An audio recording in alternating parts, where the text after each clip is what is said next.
Today we're going to be looking at the reasons why you shouldn't become a dentist. You heard me? Why you shouldn't become a dentist.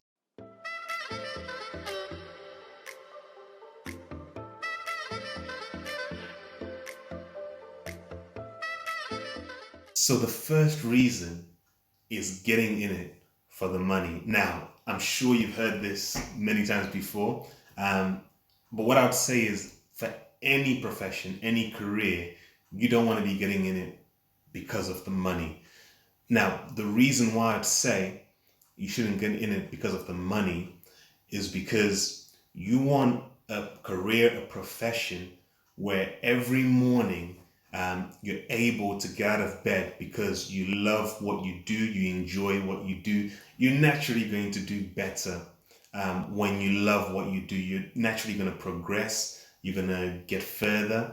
And in most things, if you've got a passion for it, you are going to get paid quite well for it, whether that's dentistry, whether that's something else. So make sure that you've got a genuine passion for being a dentist, for dentistry, and that'll get you further than your reason just being you think it's a profession where you can become rich.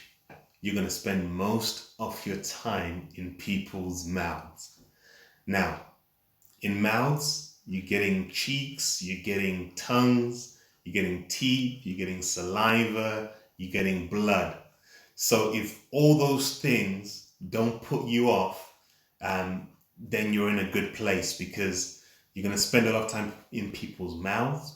And if you're squeamish, if you can't stand the sight of blood, then dentistry is not for you. Because most of the time within dentistry, you're dealing with things like saliva and blood, and all the things that you would see within a mouth. A big part of dentistry is people. So you've got to be a people's person. You've got to enjoy meeting people, you've got to enjoy dealing with people, and you've got to enjoy helping people. Now, in dentistry, one of the unique things about dentistry is when people come to see the dentist, um, there's a good proportion of people that will not enjoy coming to see you. There'll be people with a fear of the dentist, or people are coming in pain. If people are coming in pain, they just want their problem sorted out. So they're not going to be the nicest they can be at times because they're in pain. They want to get out of pain. So you've got to be able to handle people when they're not thinking straight, when they're in pain, or when they're anxious, they're fearful. You've got to be confident handling people in those sorts of situations. Meeting people's expectations is can be tough. It can be tough to meet people's expectations, and you've got to be able to communicate well. So if you're not able to communicate well with people, if you don't get on in an environment where you're constantly meeting new people, then dentistry definitely isn't for you because it's all to do with people. Managing expectations is a big thing in dentistry, and you have to be good with people in managing their expectations. So, what do I mean? So, for example, if somebody expects that your filling is going to last longer, look better, feel better than the original tooth, then you've got to be able to manage the expectations and tell them that, you know what, a filling is a good way to repair the damage done to your teeth, but it's not going to be as good as your natural tooth. So being able to manage expectations is a big thing in dentistry, and that requires good people skills and being able to communicate well to people. So if you're not a people person, then think again about dentistry. Learning. So in dentistry, the learning doesn't end with the degree.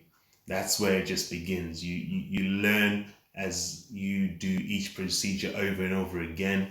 You go on courses to refresh your skills on a yearly basis. We call it CPD, continued professional development. You're always learning. And if you want to develop and enhance your skills or progress with your career, you're going to have to go on courses, pay for courses, continue learning. You keep on learning, it never ends. So if you're not keen on continued learning and development, then think again about dentistry. One big reason why some may get into dentistry is because they couldn't get into medicine. Now, for some, they've researched dentistry and found out that, you know what, they prefer dentistry over medicine. But if your reason for becoming a dentist is because you think it's an easier route or because you think medicine is too tough, then think again, because you're going to be doing this for the rest of your life.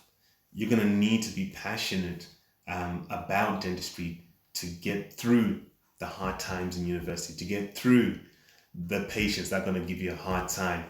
You're going to have to be passionate. And for that reason, if you're using dentistry as an alternative to medicine, I'd say to definitely think again.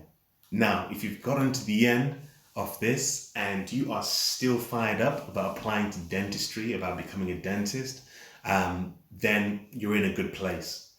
Then dentistry just might be for you. And I would say continue researching the field, continue going on work experience placements and making your application stronger for the career. I hope that has helped. I hope that's made you more confident in your reasons for wanting to become a dentist. And I'll catch you in the next episode.